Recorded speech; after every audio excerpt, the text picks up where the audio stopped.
Good morning, Kitchissippi. It is Saturday, November the 30th.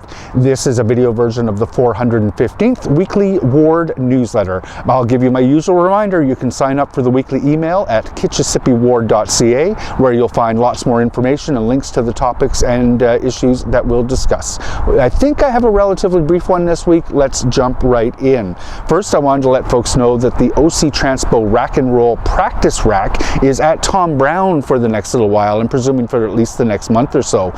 You may know that every OC Transpo bus is equipped with a rack on the front year-round that can accommodate 2 bikes. It's a great way to cut out some of the middle distance if you're doing a cross-town trip, or maybe you get caught in inclement weather while you're out and about on your bike. You can put your bike right on the OC Transpo bus. It's a little bit nerve-wracking the first time you try it. It's easy, but when there's a lot of impatience around on a busy street, it can be a less than pleasant experience. So head over to Tom Brown with your bike in order to practice putting your bike in and out of that rack. It'll make it a much less stressful experience when you go to actually do it on the street.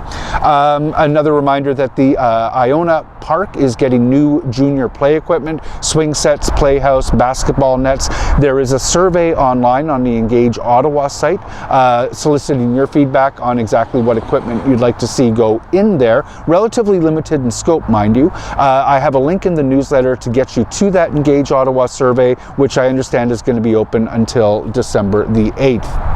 The Committee of Adjustment is meeting on December the 11th. There are 2 applications in our ward. The first is for 28 Gwyn, where the owner is proposing to construct a new 2-story detached dwelling. They're seeking a variance to be allowed to put a front-facing garage associated with that new construction. And at 346 Roosevelt, there's a relatively substantial construction plan for a 4-story, 6-unit low-rise apartment building. The owner's seeking a number of variances associated with that one, including reduced frontage, interior side yard, and lot area. So you can see all the details of those through the link that I've provided in the newsletter. Listen, there is a postal strike on, and it might be challenging to get kids letters to Santa, and then Santa may struggle to get letters back to the kids while that strike is on. So our office, in partnership with St. Stephen's Presbyterian Church right here, are undertaking an effort to make sure that kids get a response from Santa in time for Christmas before the big day. So we're going to have 3 Dropbox locations throughout Kitchissippi Ward. We've got a team of elves that is coming together to make sure that each letter gets a personalized response from Santa, and we're going to return the letters by hand before Christmas. We're only able to provide this for Kitchissippi residents, so please do make sure that you're providing your address when your kids write to Santa. You can drop it off to any of the Dropbox locations that are listed here. The letters can be dropped off starting on Monday, December 2nd, up until Tuesday, December the 17th at the latest. Those drop boxes are going to be right here at St. Stephen's Presbyterian Church. I'm at 549 Parkdale, the Hintonburg Community Center, as well as the Dovercourt Recreation Center. So by all means, if your kids want to write to Santa and make sure they get a response back, they can drop those letters in those boxes, and Santa will make sure that those kids get a reply. And associated with that, Santa is looking for some more elves in Kitchissippi who may want to help writing letter responses to kids in our ward. The plan is to have the elves meet right here at St. Stephen's Presbyterian Church on Wednesdays leading up to Christmas, starting on December the 4th from 7 until 9 p.m. We're going to roll up our sleeves, work with Santa to answer those letters, and from there we're going to need those elves to help deliver the letters back to the kids. If you can help, please write to me at jeff.leeper@ottawa.ca, and we'll get you signed up as an elf to help out with that letter campaign. One community item this week, the Fisher Park Christmas Craft Fair is on. That's going to be on Saturday, December the 7th from 9 a.m. until 3 p.m.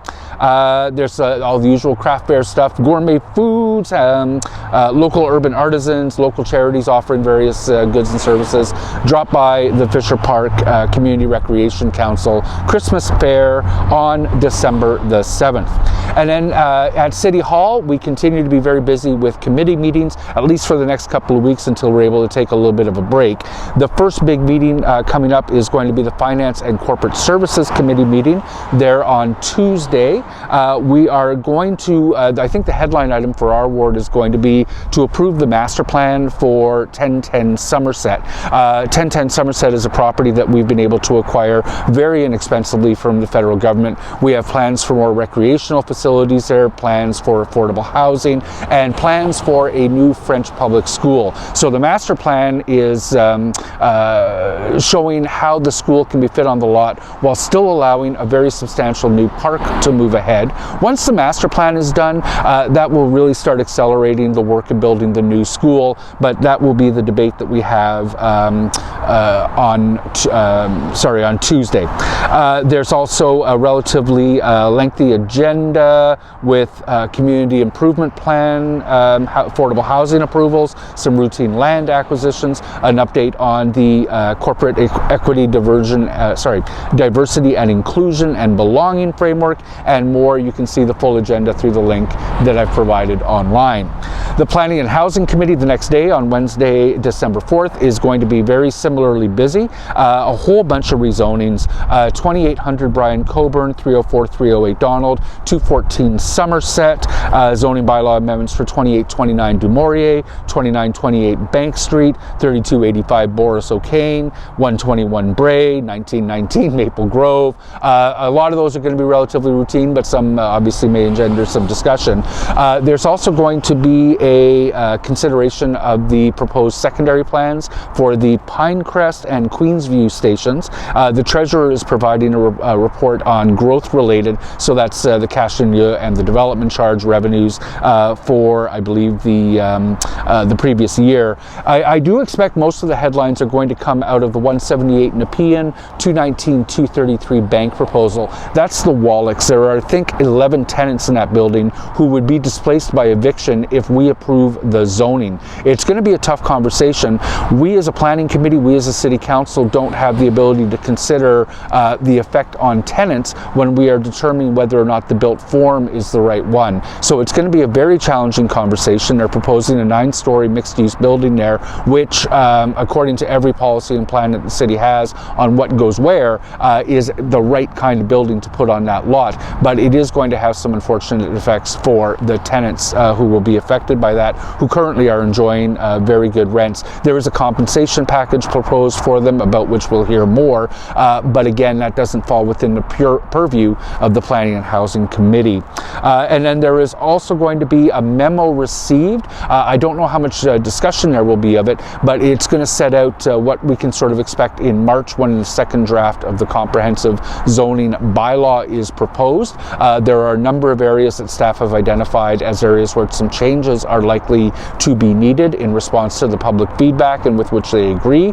I don't see the Hintonburg, Mechanicsville, Wellington Village height issue as one of those. I may not have read it closely enough yet, but that is certainly something that is on my mind. By the time we get to March, I think councillors are going to have to start putting motions on the table to be prescriptive about where we want the direction to go with the final draft that should be voted on in December of 2025. But in the meantime, there is at least this update in which you can see what staff are thinking. The Agricultural and Rural Affairs Committee is going to meet on December the 5th. They're going to consider the same zoning bylaw amendment omnibus that we're going to consider the day before at the Planning and Housing Committee meeting. There's a zoning bylaw amendment for 2808 Donald B. Monroe. They're going to take a look at the rural community building grants. So you can take a look at the full agenda at the link that I provided online. And then on Tuesday, December the 10th, the Built Heritage Committee is going to meet to consider the designation and alteration of multiple properties, including the church at 284 King Edward, 120 Juliana Road, the aforementioned Wallachs building at Bank and Nepean, 79 Gig, and 159 Montreal Road. There will also be one more round of consideration of 50 Carruthers. You know, the owner at 50 Carruthers has objected to our designation of that as a heritage property. She's taking advantage of her statutory ability to ask the Heritage Committee to reconsider that. So that's what's in the newsletter this week. I hope that you have a great week, and if I can be of any help, of course, please drop me a line. Kitchissippi, thank you for watching.